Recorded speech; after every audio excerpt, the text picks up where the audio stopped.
Pranab news official চ্যানেলে আপনাদের সবাইকে স্বাগত। আশা করি আপনারা সকলেই ভালো আছেন। আজ একটি আপডেট দেওয়ার জন্য ভিডিওতে এলাম।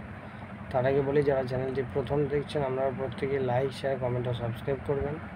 যারা চ্যানেলটি দীর্ঘদিন দেখছেন কিন্তু লাইক শেয়ার করেননি, আপনারা প্রত্যেকে লাইক, শেয়ার, কমেন্ট ও সাবস্ক্রাইব করে চ্যানেলটির পাশে থাকবেন। যে আপডেটটি দেওয়ার জন্য ওই ভিডিওতে এলাম সেটি হচ্ছে,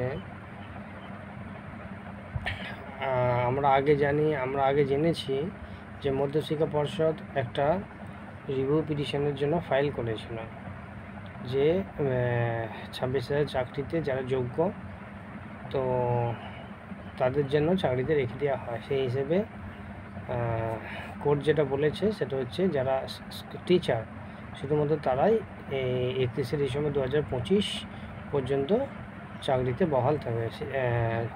গ্রুপ সি ডি এরা কেউ চাকরিতে বহাল থাকতে পারবে না এবং অযোগ্যরা তো নয়।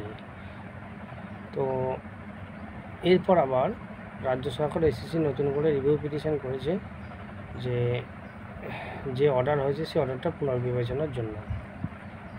তো দেখা যাক সেই অর্ডারে কোনো চেঞ্জ হয় কি না।